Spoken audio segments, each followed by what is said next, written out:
शाहजहांपुर में कांग्रेस पार्टी द्वारा तकवीम हसन को महानगर अध्यक्ष बनाए जाने पर महानगर में प्रतिदिन हर सप्ताह हर रोज ही लगभग किसी न किसी उपलक्ष्य में कोई न कोई कार्यक्रम देखने को मिल रहा है। ऐसा लगता है जैसे नगर में कांग्रेस पार्टी फिर से जिंदा हो चुकी है। महानगर अध्यक्ष तकवीम हसन और उनकी टीम लगातार रहती है सक्रिय। पंडित जवाहरलाल नेहरू चाचा नेहरू की जयंती पर कांग्रेस पार्टी ने बांटी मिठाई और उपहार। कांग्रेस पार्टी के महानगर अध्यक्ष तकवीम हसन ने महानगर के तमाम मोहल्लों में, बरेली मोड़ जिला अस्पताल हो, लोदीपुर हो, कुष्ठ आश्रम बाल गृह मिश्रीपुर हो, हरदोई बाईपास आदि तमाम जगहों पर मिठाई बांट कर खुशी का इजहार किया।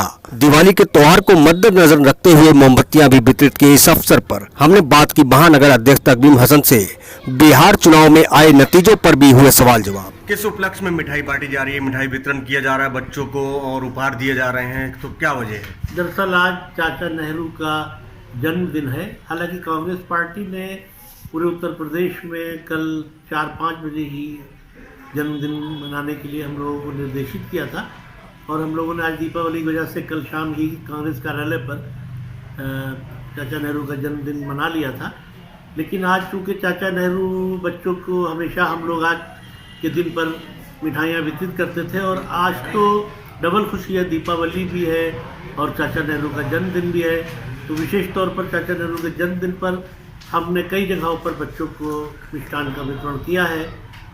बरेली बोर्ड पे किया है, जिला अस्पताल और कुष्ठ आश्रम में किया है और यहाँ लोदीपुर की बस्तियों में किया है और मिश्रीपुर बाईपास की बस्तियों में तो बच्चों को मिष्ठान वितरण किया गया है और मोमबत्ती भी दी गई है। आज दिवाली भी है, एक खास त्यौहार है, हिंदू समाज का एक बड़ा त्यौहार है, तो उसके उपलक्ष्य में भी कुछ मिठाई या मोमबत्ती या कुछ दिए? हाँ, तो वो दोनों साथ ही साथ हो गए। यही तो कह रहा हूँ, ये एक संयोग है कि दीपावली भी है और चाचा नेहरू का जन्मदिन भी है, तो इसलिए मोमबत्ती और मिठाई दोनों को वितरण साथ साथ किया गया और बच्चों में बांटा गया। इसी तरह दीपावली हम लोगों ने मिलके साथ साथ चाचा नेहरू और दीपावली दोनों को त्यौहार के रूप में आज हम लोगों ने मना लिया। बिहार चुनाव को लेकर अभी जो काउंटिंग हुई है और उसमें उस पर क्या कहना चाहेंगे? बीजेपी ने बहुमत हासिल किया है, तो क्या मानना है? यहाँ तक ईवीएम की बात चल रही है, लेकिन हम क्योंकि छोटे कार्यकर्ता है, ईवीएम की बात अगर बड़े लेवल से उठाई जाए तो कभी कभी मन तो यही कहता है कि ईवीएम का भी खेल है और उसके अलावा वहाँ पर बहुजन समाज पार्टी ने और ओवैसी साहब ने अपने कैंडिडेट उतारे मुस्लिम बहुल इलाकों में, तो थोड़ा सा आंकड़ा हमारा कम पड़ा। अगर कहीं पर बेईमानी नहीं हुई है तो फिर यूँ समझिए कि जो जिन वोटों से हम जीतने वाले थे वो वोट हमारा वोट कटवा पार्टी हमारा ही वोट ले गई। जो वोट हम लोगों को मिलने वाला था, हमारे महागठबंधन को मिलने वाला था या विशेष तौर पे हमारे कांग्रेस की जो सीटें थी वहाँ पर मिलने वाला था, वो वोट कटवा पार्टियाँ ले गई और उनसे नुकसान बिहार में हुआ है। लेकिन हम हताश नहीं हुए हैं और हम और मजबूत होकर उभरे हैं। मतलब कि जिम्मेदार जो है ओवैसी, कहीं हद तक बहुत ज़्यादा जिम्मेदार ओवैसी हैं, तो फिर महागठबंधन में शामिल क्यों नहीं किया गया एआईएम को? महागठबंधन में वो शामिल होने वाली बात है तो ये ऊपर वाले लोगों से कोई बातचीत तो हम समझता हूँ नहीं हुई है, और अगर हुई होती तो शायद सोचा जाता। लेकिन क्योंकि ये बड़े लेवल की बात है, राष्ट्रीय स्तर की बात है।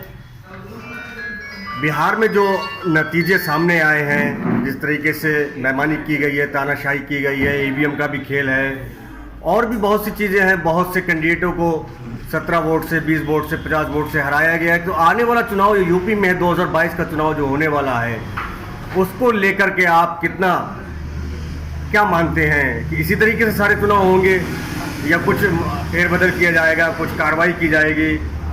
जहाँ तक मैं समझता हूँ कि राष्ट्रीय नेतृत्व को और भी पार्टियों को ये सोचना चाहिए और इस पर गहन विचार विमर्श होगा। और जिस तरह से बिहार में देखा जाए तो 100, 50, 200, 300 जो रिकाउंटिंग का ईवीएम में रिकाउंटिंग का कुछ मतलब समझ नहीं आता, और ईवीएम में जब स्पष्ट सामने बटन दबा के चुनाव होता है, स्पष्ट गिनती सामने आती है, स्पष्ट अंक सामने होते हैं, तो उसमें रिकाउंटिंग का बहाना करके प्रशासन ने जो धांधली की है वो केंद्र के और वहाँ पर भी मौजूदा सरकार रही थी, कुछ ना कुछ उनके दबाव में, क्योंकि उनके ही अधिकारी वहाँ मौजूद थे पहले से, तो उनके दबाव में ये काम हुआ है और इससे हमें नुकसान पहुँचाया गया। लेकिन भविष्य में उत्तर प्रदेश में हम लोग ऐसा नहीं होने देंगे। अव्वल तो हम ये चाहेंगे और हम अपने राष्ट्रीय नेतृत्व से ये मांग करेंगे आपके माध्यम से कि अब ईवीएम से चुनाव नहीं होने चाहिए, क्योंकि जिन देशों ने ईवीएम का आविष्कार किया है वहाँ पर बैलेट पेपर से चुनाव होते हैं, वहाँ ईवीएम से चुनाव नहीं होते हैं। तो हिंदुस्तान में ईवीएम से चुनाव नहीं होने चाहिए, मेरा यही मानना है। और अगर ईवीएम से होते भी हैं तो इस तरह की धांधली नहीं बर्दाश्त की जाएगी और बिल्कुल मजबूत होकर हम उभर रहे हैं और मजबूत होकर हम उभरेंगे। मजलूमों गरीबों के घरों में झुग्गी झोपड़ियों में जाकर वितरित किए उपहार, मोमबत्तियां, मिठाई और उपहार पाकर खिल उठे बच्चों के चेहरे। शाहजहांपुर में महानगर अध्यक्ष तकवीम हसन एवं उनकी टीम द्वारा लगातार कार्यक्रम किए जाने से, सक्रिय होकर कार्य करने से कांग्रेस को मिल रही है मजबूती। महानगर की टीम लगातार प्रतिदिन गरीबों मजलूमों की मदद में हमेशा रहती है तैयार। इस अवसर पर मुख्य रूप से दिनेश कुमार, एडवोकेट अनवर जमाल अंसारी, फरमान खां, सैयद रहमान, फैज राजा, इकबाल, रेहान रजा कादरी आदि लोग शामिल रहे। जिशान सकलैनी की रिपोर्ट, न्यूज़ डे।